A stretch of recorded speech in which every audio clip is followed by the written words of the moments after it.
Ladies and gentlemen, Jorge Masvidal is the new UFC welterweight champion of the world, is what I would have loved to hear at the end of the night at around 6-7 a.m. here in London, England. But unfortunately, we didn't, because Kamaru Usman dominated his way through the whole 25 minutes by clinching Masvidal, putting him up against the fence, stomping on his feet, taking him down. But we'll talk about that later on in this video. Let's begin with the fight that kicked off this beautiful fight card, which is Amanda Ribas versus Paige Van Zandt. Well, there's not really much to talk about here, because quite frankly, Paige Van Zandt was forced to tap out via armbar, a beautifully executed armbar in the first round. I mean, that's all I could say about the fight. Amanda Ribas secures the 4th victory in her UFC career. We'll see where she goes from here. But I'm hearing that Paige Van Zandt is looking to retire or even go to Bellator, which I don't know why she would retire at 26 years old, because that's very young, But yeah, I'm not sure about that. I mean, unlucky for her that she tapped out, but congratulations to Amanda Ribas. A nice armbar, one of my favorite submission moves. And on to the next fight of the night, which took place in the women's strawweight division. Jessica Andrade took on Rose Namajunas in a 3-round, you could call it a 3-round slugfest, I guess.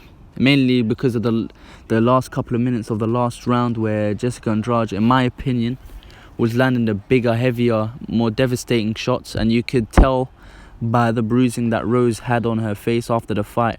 I mean, overall, it was a good fight, actually. I enjoyed watching it from the first round to the 3rd round.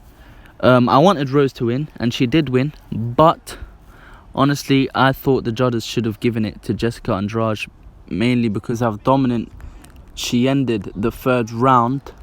But, from the first round, you can tell she improved from her last fight. Even though she beat Rose in the last fight, you can tell she improved even more, because the commentators even mention it. She had much more improved head movement this time, She was moving her head, bouncing around a lot. It wasn't easy for Rose to catch her, but she did catch her later on in the fight. But with Rose, she was landing good shots as well, clean shots actually, It was very nice watching her, because she knows how to fight, It's satisfying watching her punches land. But the split decision was given to Rose by the judges, which I'm not complaining about, because it was a good fight. Some people are even considering it as fight of the night, basically. And if you can hear a little bit of wind, it's because I'm recording in my own jungle, as I am the MMA chimp. Yes, I've got my own jungle, believe it or not. I'm sitting in it right now. But anyway, back to the fights. Yeah, Jessica versus Rose. Congratulations to Rose for the victory. And perhaps her next fight should be for the strawweight title against Zhang Weili, and that is a fight I'm very excited for. Zhang Weili is one of my favorite female fighters in the UFC right now, behind Valentina Shevchenko. But we'll see, where they go from here. Maybe Rose doesn't get the title shot. Maybe Joanna gets it because of that beautiful fight of the year candidate that she was in with Zhang. But yeah, I don't know how many times I said but. The next fight for the UFC Bantamweight Championship, Peter Yan versus Jose Aldo Jr. Wow. What a performance by Peter Yan. And actually, even though Aldo got finished, what a performance by Jose Aldo. I mean, he actually impressed me, to be honest. I was rooting for him to win because it's Jose. Could you imagine him with a 2nd title shot after McGregor took the featherweight belt off of him?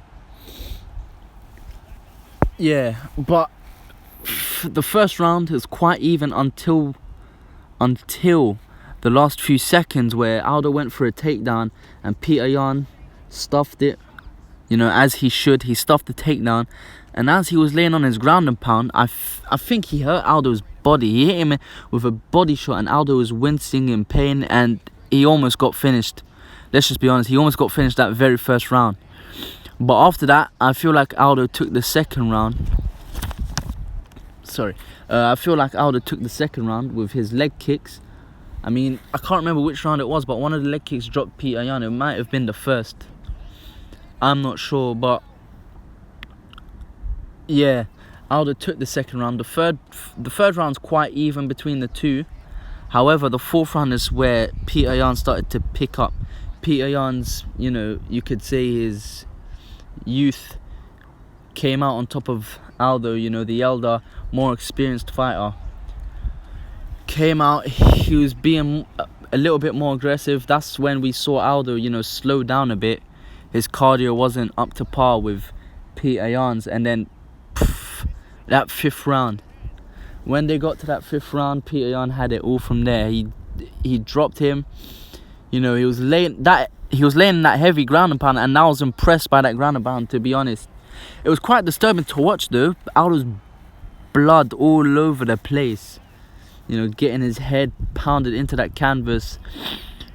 You know, it wasn't very pleasant to watch, but it was beautiful ground and pound by Peter Yan. You know, he's a very dangerous champion now. You know, that bantamweight division has got a new king, and it's in the Russian Peter Yan, and he's not going anywhere anytime soon. I'm sorry, but I see this guy ruling the division for a long time. The only people I see, you know, beating him is if Henry Cejudo decides to come back for whatever reason, and takes on Yan. I think Henry could beat him. And also, don't forget, TJ Dillashaw will be back very soon, and when he comes back to that bantamweight division, he would give a fight to Peter Yan. He'll get his hands dirty in that one, you know. Maybe not with the EPO this time. Now for the co-main event of the evening, Alexander the Great Volkanovski defends and retains his UFC featherweight title against the legendary Max Holloway in what a lot of people deem to be a very controversial decision. I believe it's controversial, but I don't believe it's a robbery though, because, you know, as they got later into the fight, I'll explain why. But we'll start from round one. Round one was looking even. You know, Volkanovski was going again with those leg kicks, the same leg kicks we saw in the first fight. Max Holloway, you know, he didn't seem too troubled by them, but then he landed a head kick that stumbled Alexander Volkanovski, and he was in trouble from there. I think, you know, I can't remember how many more times he got dropped. Maybe one more time he got dropped. I'm not sure, but I do remember Max Holloway also landing beautiful combinations. You know, this was like very early in the morning, so I don't remember the fight fully.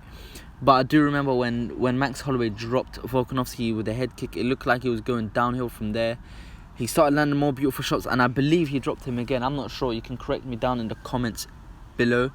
But yeah, that first round was Max. The second round was Max 100%. The first two rounds, 100% Holloway took them. He dominated him. He controlled the octagon basically. Yeah, he had Volkanovski's number. Volkanovski was losing 2-0 going into the third. Now the third round, I believe Max also won that one as well.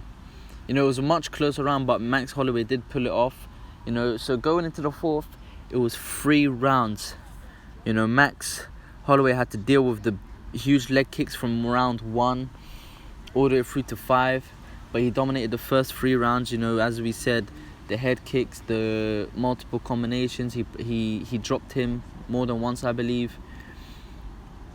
And he was just controlling the distance, keeping his reach, you know, with Volkanovski.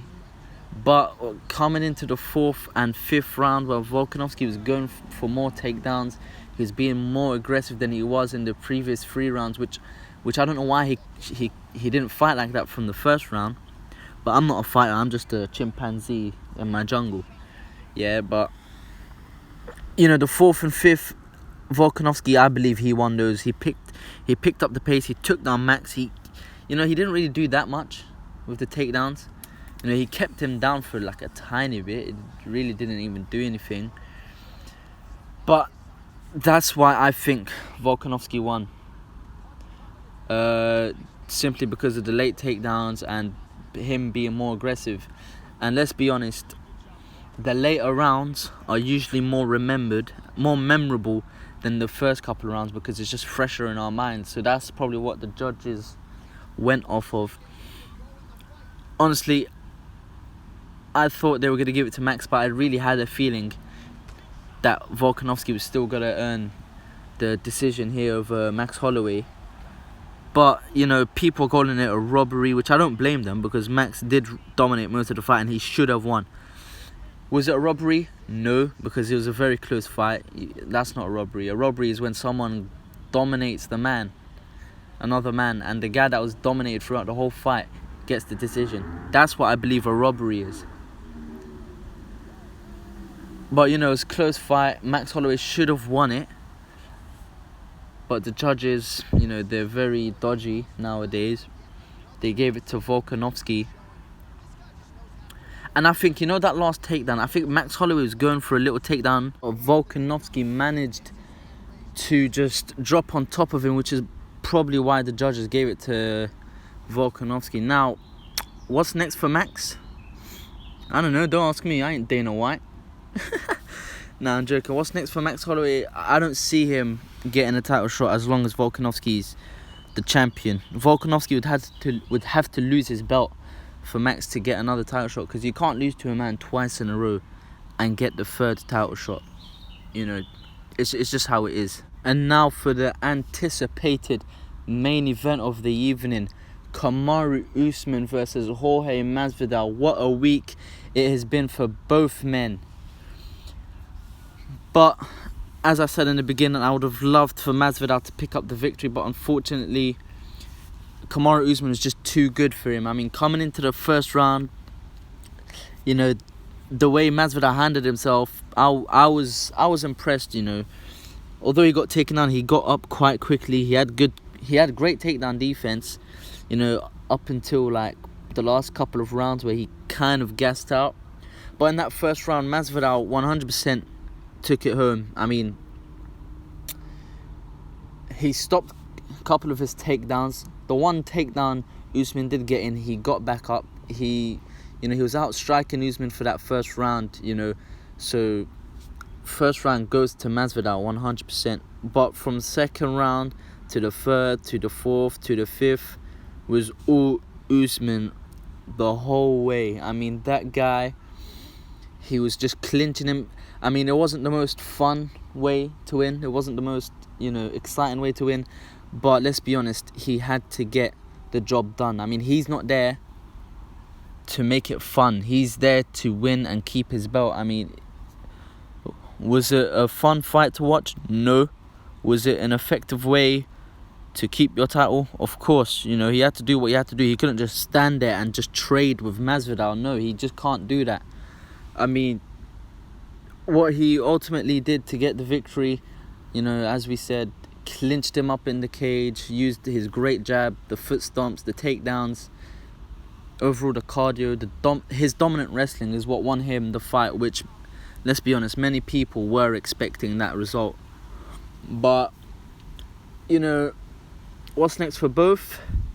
Usman's probably got to fight Gilbert or Leon Edwards, which I'm going to be honest, ladies and gentlemen, I don't think many people are going to want to tune in to watch those fights after this fight. You know, many people weren't happy with Usman's performance. I know he's just not as big of a draw as Masvidal.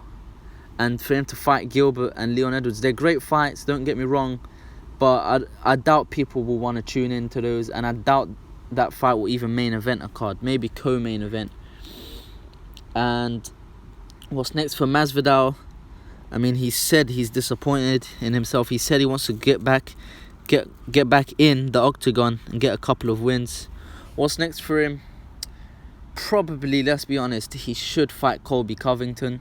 but he doesn't want that fight, you know. But ultimately, that's it, ladies and gentlemen. UFC 251, what a night, what a fight card. You know, you might be thinking why this recap is out late. Come on, I slept at 7:30 in the morning. You know, here in England, we wake up, like, we stay up since 3 a.m. You know, make sure you like and subscribe and comment your fight of the night. And also make sure to follow my Instagram at ChimpMMA. That's where I post most of my content anyway. So subscribe, follow me on Instagram. Thanks for watching.